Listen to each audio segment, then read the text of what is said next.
اظہر صاحب یہ بتائیے گا کہ ریٹرننگ افسران کے فیصلے تو دڑا دڑ ہوا میں اڑ رہے ہیں. اب الیکشن کمیشن نے فیصلہ یہ کیا ہے کہ جو ریٹرننگ افسران کے فیصلے کردم ہو رہے ہیں ٹریبونل کے فیصلوں پر اپیلیں دائر کریں گے, تو کیسے الیکشن ہوں گے پھر؟ اچھا, میں حیران ہو رہا ہوں. میرا خیال تھا کہ الیکشن کمیشن قوم سے معافی مانگے گا, کوئی توبہ طائب کرے گا اور بتائے گا کہ جو ریٹرننگ آفیسر انتظامیہ سے لگایا کہ وہ ایک غلط فیصلہ تھا. اب نظر آ رہا ہے, اور یہ 95% ابھی تک جو ہماری اطلاعات آئی ہیں پورے پاکستان سے, 95% ریٹرننگ آفیسر کے فیصلے ریورس ہو گئے ہیں اور کاغذات نامزدگی منظور ہو گئے ہیں. اب سونے پہ سہاگا اپنی نالائکی کو مزید ثابت کرنے کے لیے اب جو فیصلہ کر لیا ہے کہ اس کو ریٹو میں چیلنج کرنا ہے, یہ اس بات کا ثبوت ہے کہ الیکشن کمیشن صاف شفاف الیکشن کرانے میں انٹرسٹڈ نہیں ہے. وہ صرف عدالتوں میں عمران خان کے معاملات کو لے کر چل رہا ہے, چاہے توہین الیکشن کمیشن. اور اب یہ نئی بات جو ہمارے لیے بڑی تکلیف دہ بات ہے کہ یہ الیکشن کمیشن اب ان کو چیلنج کرے گا, یعنی اس کا مطلب ہے الیکشن نہیں کرانا چاہتا. اظہر صاحب یہ بتائیے کہ الیکشن کمیشن کا رائٹ ہے کہ اگر وہ سمجھتے ہیں کہ اس کے آر او کا فیصلہ غلط ٹریبونل نے مسترد کیا ہے تو وہ اسے چیلنج کرے, تو اس میں آپ کو کیا مسئلہ ہے؟ دیکھیں, بڑی سیریس سی بات ہے کہ ریٹرننگ آفیسر کے فیصلے آئین کے آرٹیکل 62 اور 63 سے باہر ہے.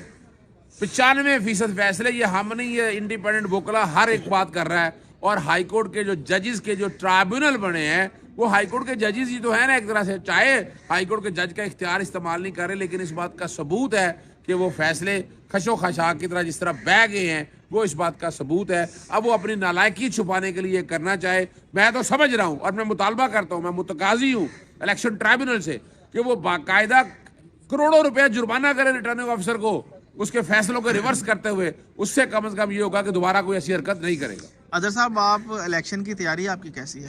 بہت زبردست الیکشن کی تیاری چل رہی ہے, لوگوں میں جانا ہو رہا ہے. ووٹ جو ہے وہ عمران خان اور بلے کا ہے, اور بلہ بھی انشاءاللہ ہمارے پاس رہ رہا ہے. تھینک یو, شکریہ. السلام علیکم. محمد اظہر صدیق اپنے پروگرام میس ویوز کے ساتھ حاضر خدمت ہے. 5 جنوری 2023 جمعہ کا دن ہے, اور چیزیں اپنے منطقی انجام کی طرف کہہ دوں. تاحیات نالی والے معاملہ کیس جس طرح چل رہا ہے, وہ نظر پہلے دن سے ہی آ رہا تھا کہ جسٹس قاضی فائز صاحب یا باقی کیا فیصلہ کر بیٹھے, اور جو باتیں میں نہیں کہہ رہا جو لنڈن میں بیٹھے باتیں ہوتی رہی, وہ 7 باتیں کسی حد تک سچ ثابت نظر آ رہی ہیں. 12 نشستوں کا لاہور کا فیصلہ کر لیا ہے, اور اس میں سردار یاس صادق کا نام شامل نہیں ہے. بہت سے اور لوگ بھی نہیں ہیں, وہ تفصیلات آپ کے سامنے رکھیں گے. بیرسٹر گوہر اور شیر افضل مروت کے ذاتی بیانات پر تحریک انصاف کا جو ہے نا لا تعلقی کا اعلان ہے, اور شیر افضل نے جو ہے نا قاضی فائز عیسیٰ پر عدم اعتماد کا اظہار کر دیا. اچھا, اس میں میں کوشش کروں گا کہ ذرا مختصر سی بات کر سکوں. اوائڈ کرنا چاہیے بہت سی چیزوں کو. آگے چلتے ہیں. لاہور ہائی کورٹ نے الیکشن کمیشن سے ریکارڈ طلب کر لیا, اور بہت سے ہی مسائل چلے آ رہے ہیں. اور میڈیا سے جب میں نے آج گفتگو کی, شروع میں آپ نے میری وہ پریس بریفنگ دیکھ لی ہے کہ جس میں نے بتایا کہ الیکشن کمیشن کیا کردار ادا کر رہا ہے, بائسڈ ہے. وہ میڈیا سے چھوٹی سی میں نے, اور الیکشن کمیشن سنا ہے وہ ٹریبونل کے فیصلے آگے چیلنج کرنا چاہتا ہے. پہلے ہی الیکشن کمیشن کی نالائکی کیا لفظ کیا کہوں کہ نااہلی کا لفظ استعمال کروں, یہ اگر کام ٹھیک کیا ہوتا تو آدھے سے زیادہ کاغذات مسترد ہی ہونے تھے. کیسا ایک نظام بنا ہوا ہے کہ جس میں یہ مسائل چلے آ رہے ہیں. اور عابد شیر علی کے وارنٹ گرفتاری کیوں جاری ہوئے ہیں, 2 ججز شامل کر دیے ہیں پشاور ہائی کورٹ ٹرائبیونل میں.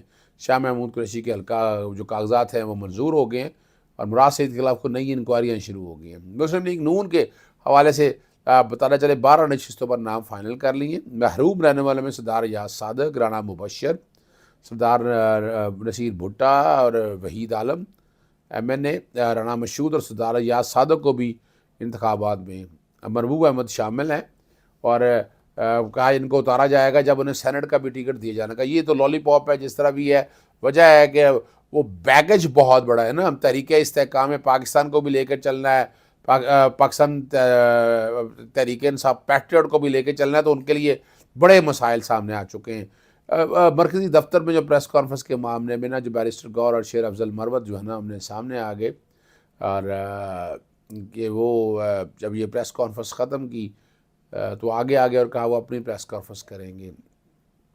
تھوڑی دیر پریس کانفرنس میں عمیر ریاضی بھی ساتھ بیٹھے, بلایا اور کچھ دیر بیٹھے اور وہ چلے گئے. اب یہ کچھ اس پہ پھر کلیریفیکیشن آ گئی کہ ذاتی حیثیت میں دیے گئے بیانات سے لا تعلقی کا اظہار کر دیا ہے.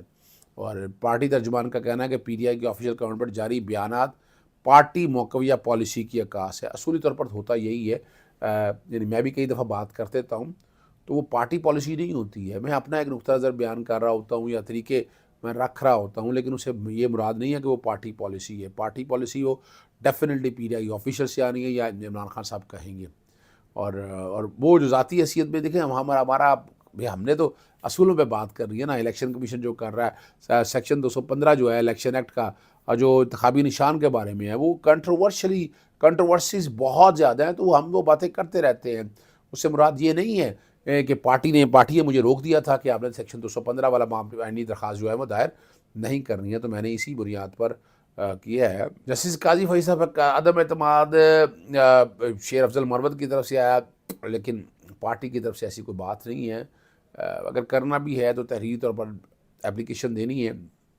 میں بھی بڑا اظہار کرتا ہوں، میں ناقد ہوں قاضی فائز عیسیٰ کا. ان کے بیانات کو سامنے رکھ کے میں کوشش کرتا رہتا ہوں، اور ویسے تو بظاہر یہی نظر آ رہا ہے کہ تحریک انصاف کو امید نہیں ہے انصاف کی جیسے قاضی فائز عیسیٰ، کیونکہ وہ ذہنی طور پر اپنا ان کا ایک نقطہ نظر ہے، وہ اپنے اس نقطہ نظر کو لے کر چلتے ہیں، تو اس لیے کہا کچھ بھی نہیں جا سکتا. لیکن چیزیں جو ہے نا یہ وضاحت کے ساتھ بتا دیتی ہے.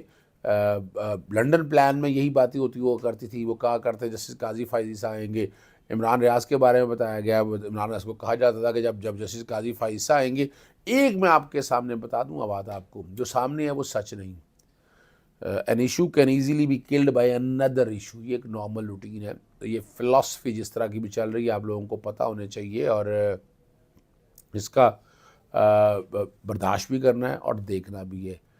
آگے کاغذات نامزدگی تقریباً 95% کے قریب ہے، وہ بتا چکا ہوں آپ کو، وہ تقریباً منظور ہو گئے. بڑی بڑی شخصیات کے اور فریولس سارے ٹوٹل 62 اور 63 بیک گراؤنڈ پہ چل رہا ہے. 63 کے اندر چند چیزیں ہیں جس میں نااہلی ہے، باقی تو ہے ہی کوئی نہیں ہے. اور اس میں میں نے بڑی جدوجہد کی تھی، دعائے قنوت سنا کرتے تھے، اس طرح کی باتیں ساری ہوا کرتی تھی، لیکن الٹیمیٹلی وہ روکا گیا کہ صرف اور صرف آپ اس حد تک اپنے آپ کو کنفائن کریں جس حد تک بات کرنی ہے. باقی سپریم کورٹ کے سامنے جو باتیں آئی ہیں وہ تاحیات نااہلی کے متعلق جو چیز جیسے کی سربراہی میں جو ہے نا بینچ آج سن رہا تھا، انہوں نے کہا جی یہ میری خود منطق سمجھ سے باہر ہے کہ یہ جو بات چیز اسی صاحب کرتے ہیں کہ ملک کو تباہ کرنے والا 5 سال کے بعد اہل ہو جاتا ہے. کیسے اہل ہو جاتا ہے؟ ذرا جب تک اس کو 63 کے اندر ڈسکوالیفیکیشن ہی ہوگی وہ پھر آ سکتا ہے. کس نے کہہ دیا کہ 5 سال بعد یا تو سزا یافتہ ہو نا، یعنی خالی ہوا میں باتیں نہیں ہیں.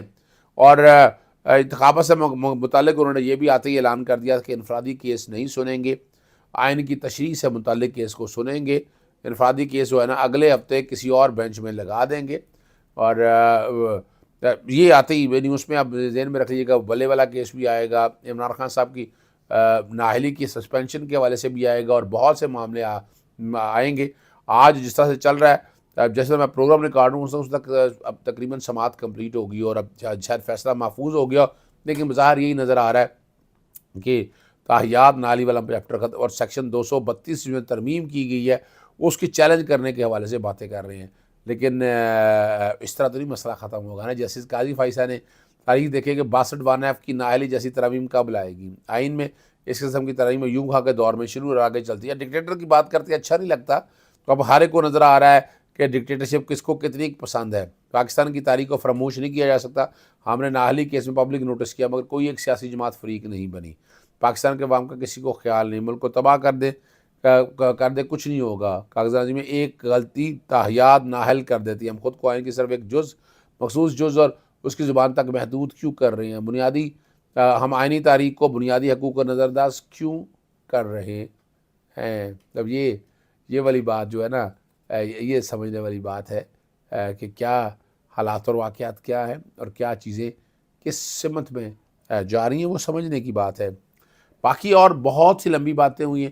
مخدوم علی خان سابقہ اٹارنی جنرل پاکستان، اور ویری بیوٹیفل لائر، بہت خوبصورت انہوں نے وہاں پر باتیں بہت اچھی بحث کی، ٹھیک ہے نا جی.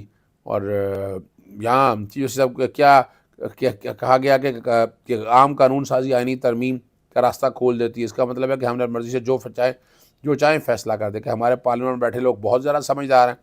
کل تو بڑی سمجھداری کی باتیں ہو رہی تھی، آج دیکھ لیں جب امتحان ہے کیا وہ دنیا کسی پارلیمان کا ہے؟ آرٹیکل 62 تو ایک دوسرے سے الگ نہیں پڑھا جا سکتا.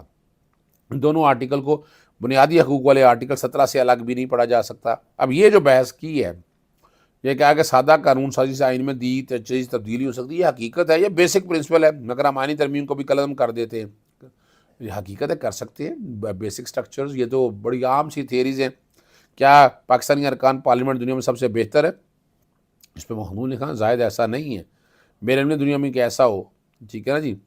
اور 18ویں ترمیم کے بعد سے دیکھ رہا ہوں جیسے سید منصور علی شاہ کے ریمارک سے ہم آئین ہم تشریح کے لیے آئین میں دیے گئے ٹولز پر ہی انحصار کرنا ہے. انہوں نے کہا تھا کہ تاحیات نہ لی، ہم نے کہا پاکستان کی تاریخ کو فراموش نہیں کرنا چاہیے. الیکشن ٹرائبونل پورے الیکشن کو بھی کالعدم قرار دے سکتی ہے. الیکشن میں کرپٹ پریکٹس کی سزا 2 سال ہے. اگر کوئی فراڈ کرتا ہے تو اس کا مخالف FIR درج کراتا ہے، جیسے جمال مندوقیل. کیا سزا تاحیات ہوتی ہے؟ جب آئین نے خود طے کیا کہ نااہلی اتنی ہے تو ٹھیک ہے. نیب قانون میں سزا 10 سال کرائی گئی. اب یہ بڑا اہم ہے، یہ میں نے کل بھی بات بتائی تھی آپ لوگوں کو. آئین کو آسان کریں، آئین کو مشکل نہ بنائیں کہ لوگوں کا اعتماد ہی کھو دیں. اب یہاں تاحیات نااہلی کے حوالے سے وہ اور باتیں کرتے ہو کہ مدت کتنی ہونی ہے، کیا کرنا ہے، کس طرح کرنا ہے. کہ ہم 232(3) کو ری ڈاؤن کر سکتے ہیں، جہاں وہ 5 سال کی نااہلی 62 کے حوالے سے بات کی ہے. کہ عدالت کہہ سکتی ہے کہ پارلیمنٹ 232(3) کو اس طرح کرے کہ سول کوڈ سے ڈگری ہو تو سزا 5 سال ہوگی. اور یہ بڑی خوبصورت طریقے سے اٹارنی جنرل نے بھی دلائل اپنے دیے، اور انہوں نے کوشش کی کہ وہ اپنے طریقے سے وہ کیسز کا ذکر کرتے رہے کہ سمیع اللہ بلوچ کیس ہے، اسحاق حقوانی کیس ہے، ان میں کوئی ایمبیگوٹی ہے، ان میں کوئی ایسی کمی بیشی رہ گئی ہے. لیکن یاد رکھیے گا، تاریخ میں یہ باتیں یاد رہنی ہیں. آپ لوگوں کو ایک ایک چیز وضاحت کے ساتھ سامنے آنی ہے. اور میں ختم کرتے ہوئے بتاتا چلوں، تاحیات نااہلی اسی لیے ہے کہ ایک آدمی سچا نہیں ہے، بے ایمان ہے، اس کو پارلیمنٹ میں کیوں بٹھائیں بھائی؟ کس لیے بٹھائیں؟ ایک آدمی یعنی توبہ طائب کی بات کرتے ہیں، نواز شریف نے آج تک توبہ طائب نہیں کی ہوتی تو بات کچھ اور ہوتی. اور حالات یہ سجیسٹ کر رہے ہیں کہ یہ جو کچھ ہو رہا ہے یہ بڑی زیادتی ہے.